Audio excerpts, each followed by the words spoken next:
मैं रामखिलाड़ी मीना सहायक आचार्य अर्थशास्त्र राजकीय महाविद्यालय सिकराई। आज जो मैं वीडियो लेकर आया हूँ उसमें हम अध्ययन करेंगे बीए पार्ट सेकंड के इकोनॉमिक्स सेकंड पेपर का। डियर स्टूडेंट, इससे पूर्व के वीडियो में हम रिकार्डो के लगान सिद्धांत के बारे में अध्ययन कर रहे थे। अब तक हमने रिकार्डो के लगान सिद्धांत में पढ़ लिया था कि लगान का अर्थ क्या है, लगान की क्या परिभाषा दी रिकार्डो ने, और लगान के सिद्धांत की व्याख्या पढ़ चुके थे हम। आज हम अध्ययन करेंगे रिकार्डो के लगान सिद्धांत की विशेषताएं और इसकी आलोचनाएं। मानी कोई भी जो सिद्धांत होता है वो विशेषताएं और मान्यताओं पर टिका हुआ रहता है। पहली विशेषता है कि लगान कृषि भूमि से प्राप्त होने वाला अंतर्मूलक आधिक्य है। मानी लगान जो मिलता है वो अंतर्मूलक आधिक्य है। किसके? इसका अधिसीमांत भूमि और सीमांत भूमि। मानी अधिसीमांत में से यदि सीमांत भूमि की हम बाकी निकालेंगे तो उसके अंतर की में जो निकलता है उससे लगान मिलता है। नेक्स्ट है लगान उत्पन्न होने के कारण भूमि की उर्वरा शक्ति में भिन्नता, उत्पत्ति ह्रास नियम की क्रियाशीलता या स्थिति की भिन्नता है। जैसे हमने पूर्व के वीडियो में पढ़ा था कि प्रोफेसर रिकार्डो बताते हैं कि लगान का जो कारण है विस्तृत खेती में बताया उन्होंने कि भूमि की उर्वरा शक्ति में भिन्नता के कारण प्राप्त होता है। जो भूमि ज़्यादा उपजाऊ होती है उसमें ज़्यादा उत्पादन होता है और जो भूमि कम उपजाऊ होती है उसमें उत्पादन कम होता है। तो इस अंतर्मूलक आधिक्य के कारण लगान प्राप्त होता है।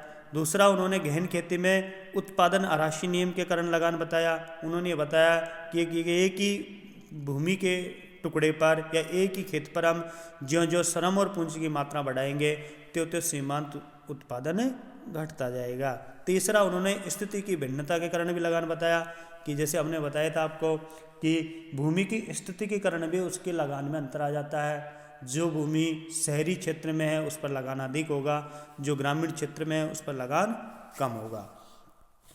नेक्स्ट है लगान प्रकृति की उदारता से नहीं बल्कि कृपणता से उत्पन्न होता है। यहाँ पर रिकार्डो ये कहते हैं कि लगान प्रकृति की उदारता से नहीं होता बल्कि प्रकृति की कंजूसी से प्राप्त होता है। यदि प्रकृति भूमि के सभी भूभाग को, सभी टुकड़े को उत्तम श्रेणी का बनाती तो किसी प्रकार का अंतर्मूलक नहीं होता। भूमि की सीमित मात्रा नहीं होती, असीमित मात्रा होती तो किसी भी प्रकार का लगान प्राप्त नहीं होता। नेक्स्ट है रिकार्डो का लगान सिद्धांत विस्तृत खेती तथा गहन खेती में समान रूप से लागू होता है। विस्तृत खेती में सीमांत भूमि और अधिसीमांत भूमि के बीच जो अंतर बढ़ता जाता है लगान में भी वृद्धि होती जाती है। और गहन खेती में पूंजी और श्रम की सीमांत इकाई व अधिसीमांत इकाइयों की सीमांत उत्पत्ति में उत्पत्ति ह्रास नियम के कारण जो अंतर आता है या जो अतिरिक्त बचत होती है वो लगान को जन्म देती है। नेक्स्ट है सीमांत भूमि या सीमांत इकाई लगान रहित मानी जाती है।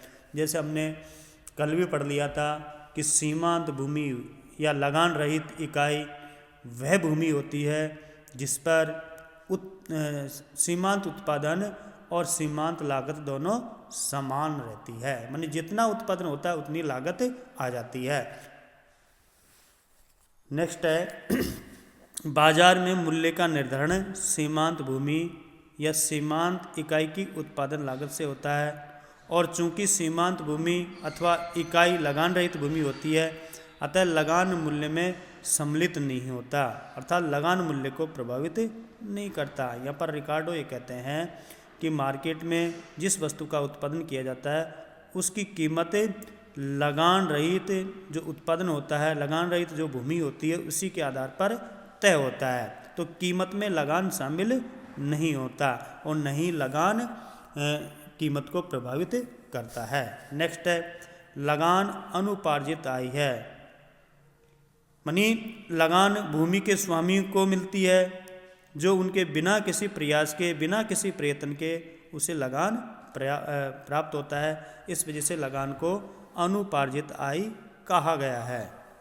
नेक्स्ट है रिकार्डो ने अपने सिद्धांत के प्रतिपादन में पूर्ण प्रतियोगिता की कल्पना की तथा उसकी मान्यता थी कि वास्तविक लगान की प्रवृत्ति आर्थिक लगान के बराबर होती है। तो ये तो थे आपके रिकार्डो के लगान सिद्धांत की विशेषताएं।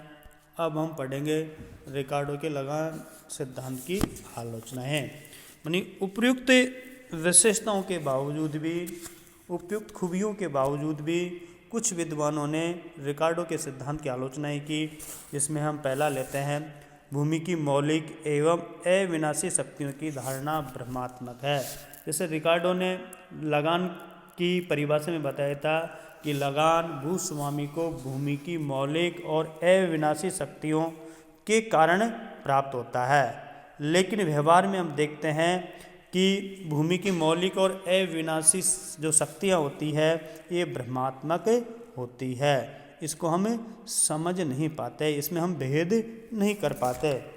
नेक्स्ट है, कृषि का ऐतिहासिक क्रम मिथ्या। जैसे रिकार्डो ने बताया कि उनके विस्तृत खेती में कि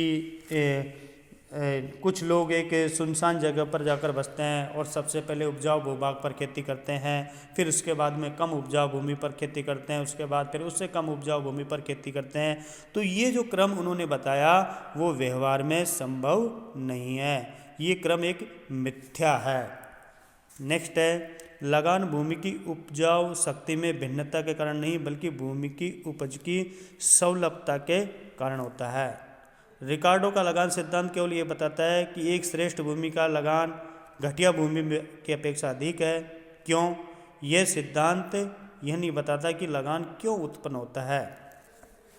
नेक्स्ट है, रिकार्डो की अनेक मान्यताएं अव्यवहारिक है। जैसे वास्तविक जीवन में पूर्ण प्रतियोगिता एक कल्पना मात्र है। किसी भी देश में लगान रहित भूमि दृष्टिगोचर नहीं होती, देखने को नहीं मिलती।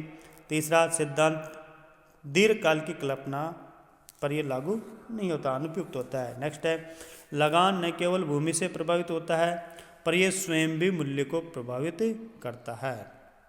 मानी लगान न केवल मूल्य से प्रभावित होता है, लगान मूल्य से भी प्रभावित होता है और लगान मूल्य मानी कीमत को भी प्रभावित करता है, जिसकी रिकार्डो ने कोई चर्चा नहीं की। नेक्स्ट है, लगान केवल भूमि को ही प्राप्त नहीं होता बल्कि उत्पत्ति के अन्य साधनों से भी लगान मिलता है।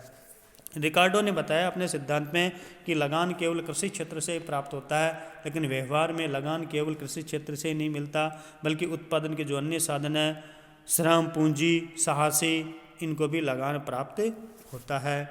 नेक्स्ट है, भूमि के लगान निर्धारण के लिए पृथक सिद्धांत की आवश्यकता नहीं।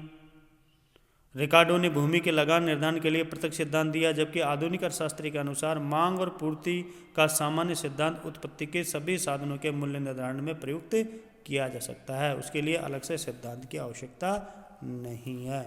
तो ये हमारा रिकार्डो का सिद्धांत कंप्लीट हो गया। अगले वीडियो में हम एक नया